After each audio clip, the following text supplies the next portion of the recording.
आज आपका साथी बहुत दिनों से दिल में आप लोगों से कुछ विचार विमर्श करने का मन कर रहा था। पिछले कुछ दिनों से जो हमने काम किए हैं, आने वाले दिनों में जो काम करने का प्रयास करना चाहते हैं, उस सब चीज़ों को लेकर आपके सामने रूबरू हुआ हूँ।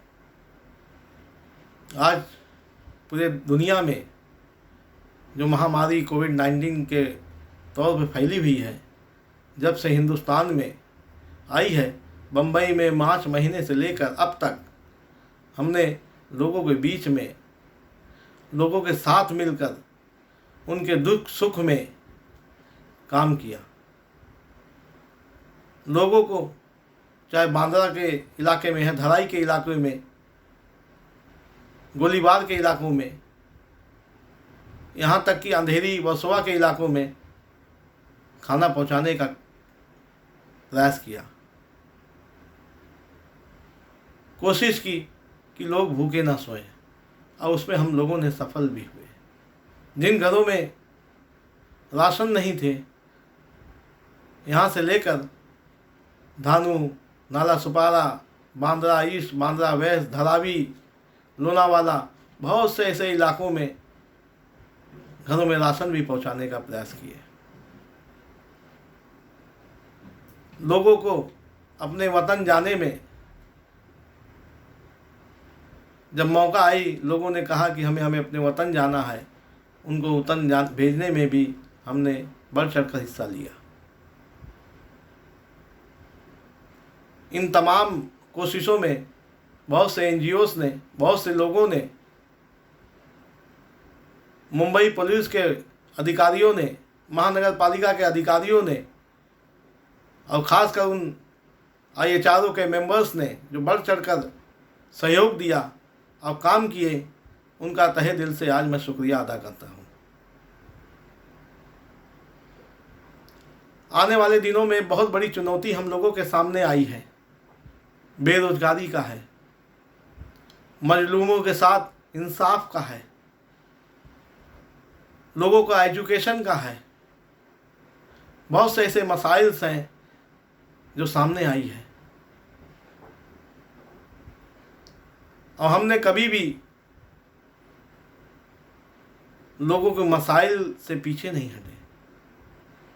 जो भी वक्तिया तौर पे चुनौती आई है, उसका सामना किए हैं। चाहे बम्बई में हो, दिल्ली में हो, उत्तर प्रदेश में हो, कई ऐसे राज्यों में मैं खुद जाकर संघर्ष किया हूँ, और मौजूदा सरकारों का उत्पीड़न भी हमने झेले हैं, लेकिन कभी भी टस से मस नहीं हुए। उसका सबसे बड़ा श्रेय उन सोशलिस्ट नेताओं को जाता है जिसकी निगरानी में मैंने काम करना सीखा, जिन्होंने हमेशा मुझे हिम्मत दी, कानून के दायरे में रहकर किस तरह इनकी लड़ाई को लड़ा जाए, उसकी शिक्षा दी। उन तमाम सोशलिस्ट लीडरान का मैं तहे दिल से शुक्रिया भी अदा करता हूँ। बहुत से मसाइल्स बम्बई में हमारे सामने आ रहे हैं, जिसमें बहुत से पारिवारिक मामले आ रहे हैं, और इस पारिवारिक मामले को सुलझाने के लिए हमने एक मुंबई में 11 लोगों की एक कोर कमेटी बनाने का निर्णय लिया है, जिसकी चेयरपर्सन एक महिला होगी, एडवोकेट्स होंगे, एक्सपर्ट होंगे जो महिलाओं के मामले को सुलझा सकते हैं, पारिवारिक के मामले को सुलझा सकते हैं। ऐसे 11 लोगों की एक कोर कमेटी बनेगी, और वो कोर कमेटी काउंसलिंग करेगी, मीडिएटर का रूप में लोगों को समझाने का प्रयास करेगी, और जब वक्त आएगा लीगल हेल्प का, तो कानूनन सहायता भी उनको प्रदान की जाएगी। हमारे सामने बहुत से ऐसे केसेस भी पेंडिंग में हैं, जिसमें हम प्रयास कर रहे हैं कि लोग का परिवार ना टूटे, लोगों के मामले हल हो जाए खुशी समझौते के साथ। और कोशिश में लोगों का सहयोग भी मिल रहा है। और कोशिश जब हम कोई चीज़ अच्छे काम के लिए करते हैं तो लोग कीटाचीटी भी करते हैं, लोग तरह तरह के आरोप लगाएंगे। मैं उन तमाम लोगों से कहूँगा जो मेरे साथ मिलकर काम कर रहे हैं कि इन आरोपों का आप कभी भी बुरा मत मानना। आरोप बहुत से लगेंगे। और उन तमाम लोगों से भी कहूँगा जो लोग अपने मसाइल लेकर हमारे लोगों के पास आ रहे हैं कि आप भी कभी इसको सीरियसली लेना नहीं। आने से पहले सोच लीजिएगा किसके पास हम जा रहे हैं। हम वो इंसान हैं कभी भी मजलूमों की आवाज़ बनने की कोशिश किए हैं, उत्पीड़न करने वालों की आवाज़ नहीं। संघर्ष किए हैं लोगों के लिए, लोगों की लड़ाई लड़े हैं और हमें कोई डरा नहीं सकता, कोई धमका नहीं सकता, क्योंकि कानून का दायरा हमें मालूम है। किस तरह कानून के दायरे में रहकर लोगों को इंसाफ दिलाना है ये हमें अच्छी तरीके से आता है। और हम लोगों ने कसम खाई है कि जब तक इस जहान में जिंदा है अल्लाह हम लोगों से मजलूमों की हक की लड़ाई लड़ने की हिम्मत दे। और हिम्मत मिली भी है। कई दफ़ा ऐसे मौके आए, चाहे उत्तर प्रदेश हो, बम्बई हो, दिल्ली में, कि मौजूदा सरकारों ने बहुत डराया धमकाया, बहुत उत्पीड़न किया, लेकिन हमने टच से मस नहीं हुए। आज हमारा एक साथी जो मेंबर ऑफ पार्लियामेंट है, श्री संजय सिंह को भी उत्पीड़न किया जा रहा है।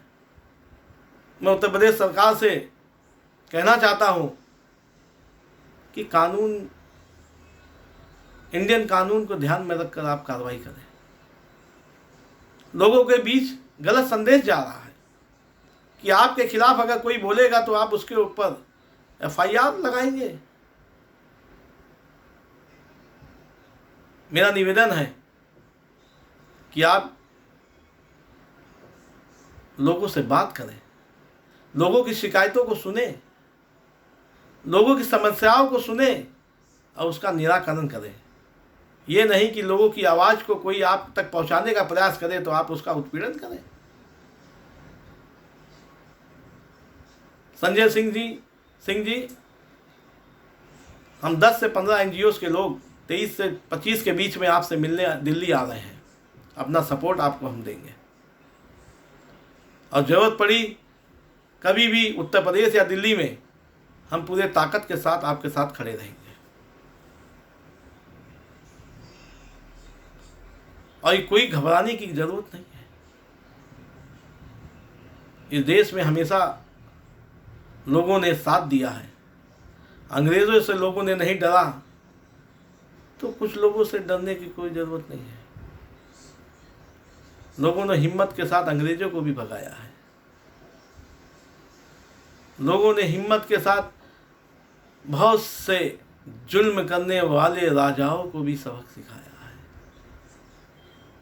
इस हिंदुस्तान के लोग की हिम्मत पूरी दुनिया में मशहूर है। और आने वाले दिनों में बहुत से चीज़ों को लेकर आपके बीच में हम आएंगे और मुझे उम्मीद है आप लोगों का साथ हमको मिलता रहेगा, आप लोगों का हौसला हमको मिलता रहेगा। आपके हौसले के दम पर हम आपकी आवाज़ को बुलंदी के साथ उठाएंगे।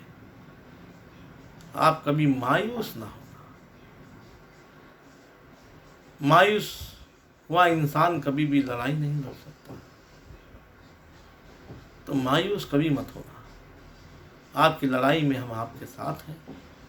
अभी पूरी दुनिया एक परिवार है।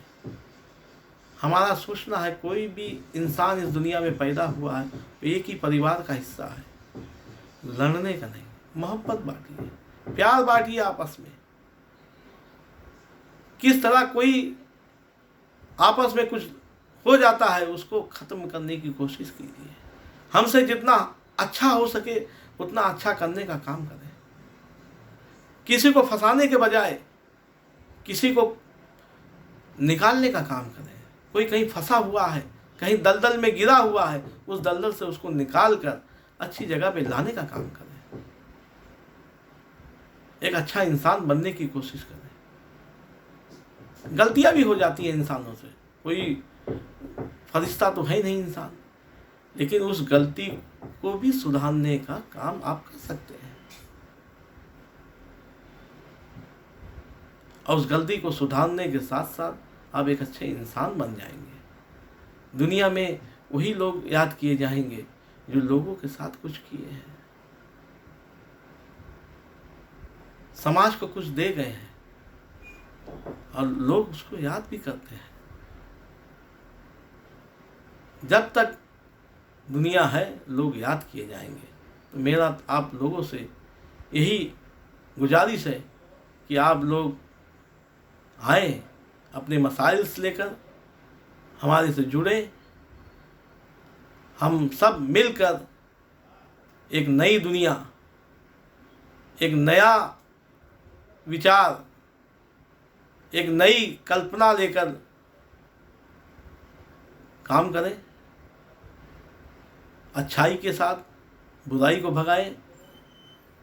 जय हिंद, जय हिंदुस्तान। आपका साथी फारूक घोसी। अलविदा।